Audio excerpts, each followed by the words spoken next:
ನಮಸ್ಕಾರ.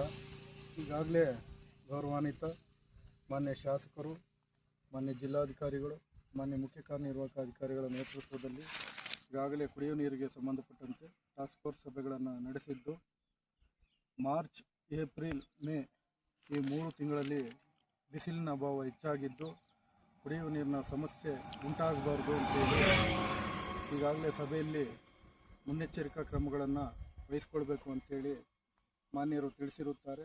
ಹಾಗಾಗಿ ಬಂಗಾರಪೇಟೆ ತಾಲೂಕಿನ 21 ಗ್ರಾಮ ಪಂಚಾಯಿತಿಯ 281 ಹಳ್ಳಿಗಳಲ್ಲಿ ಈಗಾಗಲೇ ಕುಡಿಯುವ ನೀರಿನ ಸಮಸ್ಯೆ ಉಂಟಾಗದಂತೆ ಎಲ್ಲ ಊರುಗಳಲ್ಲೂ ಕುಡಿಯುವ ನೀರನ್ನು ಪ್ರತಿನಿತ್ಯ ಒದಗಿಸುತ್ತಿದ್ದೇವೆ. ಕುಡಿಯುವ ನೀರಿನ ಸಮಸ್ಯೆ ಕಂಡುಬಂದಲ್ಲಿ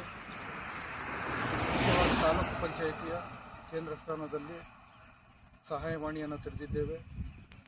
ತಾಲೂಕು ಪಂಚಾಯಿತಿಯ ಸಹಾಯವಾಣಿ ಸಂಖ್ಯೆ 081532552 ಆಗಿದ್ದು, ಅದೇ ರೀತಿ ಗ್ರಾಮ ಪಂಚಾಯಿತಿಗಳಲ್ಲೂ ಸಹ 21 ಗ್ರಾಮ ಪಂಚಾಯಿತಿಯ ಕೇಂದ್ರ ಸ್ಥಾನಗಳಲ್ಲಿ ಸಹಾಯವಾಣಿಗಳನ್ನು ತೆರೆದಿದ್ದು, ಯಾವುದೇ ಕುಡಿಯುವ ನೀರಿಗೆ ಸಂಬಂಧಪಟ್ಟಂತೆ ದೂರು ಕಂಡುಬಂದಲ್ಲಿ ತುರ್ತಾಗಿ ಸಮಸ್ಯೆಯನ್ನು ಬಗೆಹರಿಸಲು ಗ್ರಾಮ ಪಂಚಾಯಿತಿ ಅಭಿವೃದ್ಧಿ ಅಧಿಕಾರಿಗಳು, ಸಿಬ್ಬಂದಿಗಳು ಹಾಗೂ ಇತರೆ ಎಲ್ಲ ಸಿಬ್ಬಂದಿಗಳು ಇದರಲ್ಲಿ ತಂಡೋಪಾದಿಯಲ್ಲಿ ಈಗಾಗಲೇ ನೇಮಕವಾಗಿದ್ದಾರೆ.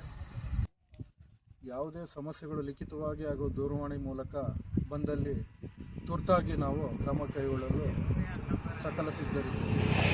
ಅದೇ ರೀತಿ 281 ಹಳ್ಳಿಗಳಲ್ಲಿ ನೀರಿನ ತೊಟ್ಟಿಗಳಿದ್ದು ಕುಡಿಯುವ ನೀರು ಜಾನುವಾರುಗಳಿಗೂ ಒದಗಿಸುತ್ತಿದ್ದು, ಅಲ್ಲೂ ಸಹ ಎಲ್ಲೂ ಕುಡಿಯುವ ನೀರಿನ ಸಮಸ್ಯೆ ಉಂಟಾಗದಂತೆ ನಾವು ಅಗತ್ಯ ಕ್ರಮವನ್ನು ವಹಿಸಿದ್ದೇವೆ.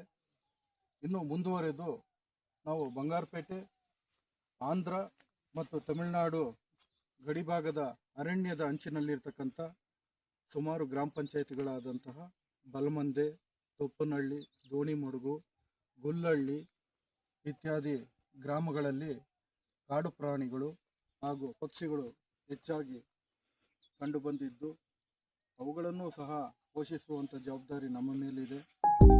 ಸೊ ಹಾಗಾಗಿ ನಾವು ಇವತ್ತು ಬಲಮಂದೆ ಗ್ರಾಮ ಪಂಚಾಯಿತಿಯ ಒಂದು DP ಹಳ್ಳಿ ವ್ಯಾಪ್ತಿಯಲ್ಲಿ ಸುಮಾರು 6 ಕಿಲೋಮೀಟರ್ ವ್ಯಾಪ್ತಿಯ ಅರಣ್ಯದ ಅಂಚಿನ ಮುಖ್ಯ ರಸ್ತೆಯಲ್ಲಿ ಸುಮಾರು 3 ಕಿಲೋಮೀಟರ್ ವ್ಯಾಪ್ತಿಯ ಮರದ ಪೊಟರೆಗಳಲ್ಲಿ ಪಕ್ಷಿಗಳಿಗಾಗಿ ಈಗಾಗಲೇ ಮಣ್ಣಿನ ಮಡಿಕೆಗಳನ್ನು ನಮ್ಮ ವಿವಿಧ ಗ್ರಾಮ ಪಂಚಾಯಿತಿಯ ಸಿಬ್ಬಂದಿಗಳ ಸಹಕಾರದೊಂದಿಗೆ ನಾವು ಪಕ್ಷಿಗಳಿಗೆ ನೀರಿನ ಸಮಸ್ಯೆ ಉಂಟಾಗದಂತೆ ಈ ರೀತಿ ವ್ಯವಸ್ಥೆಯನ್ನು ಹಮ್ಮಿಕೊಂಡಿದ್ದೇವೆ.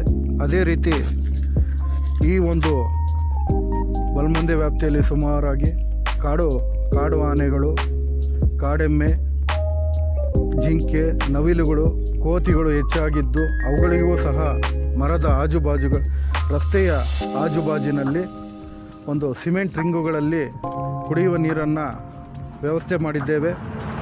ಅವುಗಳಿಗೂ ಸಹ ಕುಡಿಯುವ ನೀರಿನ ಸಮಸ್ಯೆ ಉಂಟಾಗದಂತೆ ಮುನ್ನೆಚ್ಚರಿಕಾ ಕ್ರಮವನ್ನು ವಹಿಸಿದ್ದೇವೆ. ಮುಖ್ಯವಾಗಿ ಮಾನವನು ಹಾಗೂ ಪ್ರಾಣಿಗಳ ನಡುವೆ ಸಂಘರ್ಷ ತಪ್ಪಿಸುವುದಕ್ಕೆ ಇದು ಮುಖ್ಯ ಉಪಾಯ ಅಂತೇಳಿ ಹೇಳ್ಬೋದು. ಕಾಡಿನ ಅಂಚಿನಲ್ಲಿ ಈ ರೀತಿ ನೀರಿನ ವ್ಯವಸ್ಥೆಗೆ ಒಂದು ಕ್ರಮವನ್ನು ವಹಿಸಿದ್ದೇವೆ. ಇದರಿಂದ ಮಾನವರು ಮತ್ತು ಕಾಡು ಪ್ರಾಣಿಗಳು ಸುಖವಾಗಿ ಜೀವಿಸಲು ಒಂದು ಒಳ್ಳೆಯ ಉಪಾಯ ಅಂತ ಹೇಳ್ಬೋದು. ಅದೇ ರೀತಿ ನಾವು ಗ್ರಾಮ ಪಂಚಾಯಿತಿಯ ಹಾಗೂ ಮೇಲಧಿಕಾರಿಗಳು ಹಾಗೂ ತಾಲೂಕು ಮಟ್ಟದ ಅಧಿಕಾರಿಗಳು, ಗ್ರಾಮ ಪಂಚಾಯಿತಿ ಸಿಬ್ಬಂದಿಗಳು ಮಾತ್ರ ಇಂಥ ಒಂದು ಕಾರ್ಯಕ್ರಮದಲ್ಲಿ ಕೈ ಜೋಡಿಸಿದರೆ ಸಾಲದು.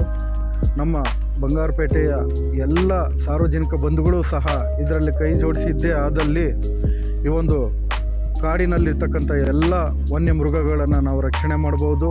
ಅದೇ ರೀತಿ ನಾವು ಸಹ ಸುಖವಾಗಿ ನೆಮ್ಮದಿಯಿಂದ ಜೀವನ ಮಾಡೋದಕ್ಕೆ ಸಹಾಯವಾಗುತ್ತೆ ಅಂತ ಹೇಳ್ತಾ, ನೀವೆಲ್ಲರೂ ಸಹ ಈ ಒಂದು ಕಾರ್ಯಕ್ರಮದಲ್ಲಿ ಕೈ ಜೋಡಿಸಬೇಕು ಅಂತೇಳಿ ನಾನು ಮನವಿಯನ್ನು ಮಾಡುತ್ತೇನೆ. ಬಂಗಾರಪೇಟೆಯ ಎಲ್ಲ ಸಮಸ್ತ ಸಾರ್ವಜನಿಕ ಬಂಧುಗಳಿಗೆ ಯುಗಾದಿ ಹಾಗೂ ರಂಜಾನ್ ಹಬ್ಬದ ಶುಭಾಶಯಗಳನ್ನು ಕೋರುತ್ತೇನೆ. ಹೇಗೆ ಯುಗಾದಿ ಮತ್ತು ರಂಜಾನ್ ಪವಿತ್ರ ಹಬ್ಬವಾಗಿದ್ದು, ಒಂದು ಪ್ರೀತಿ ವಿಶ್ವಾಸದಿಂದ 2 ದಿನಗಳ ಅಂತರದಲ್ಲಿ ಹಿಂದೂ ಮುಸ್ಲಿಂ ಹಬ್ಬ ಬಂದಿರುವುದು ಎಷ್ಟು ಸಂತೋಷವಾಗಿದೆಯೋ ಅದೇ ರೀತಿ ನಾವು ಸಹ ಪ್ರಾಣಿ ಪಕ್ಷಿಗಳನ್ನು ಮುಂದಿನ ಭವಿಷ್ಯಕ್ಕಾಗಿ ಉಳಿಸಿ ನಮ್ಮ ಭವಿಷ್ಯದ ಪೀಳಿಗೆಯನ್ನು ಈ ಪ್ರಾಣಿ ಪಕ್ಷಿಗಳೊಂದಿಗೆ ಜೀವಂತವಾಗಿ ನೋಡಲು ನಾವೆಲ್ಲರೂ ಸಹ ಸಹಕಾರ ನೀಡಬೇಕಾಗಿ ತಮ್ಮೆಲ್ಲರಿಗೂ ಕಳಕಳಿಯಿಂದ ಮನವಿಯನ್ನು ಮಾಡುತ್ತೇವೆ.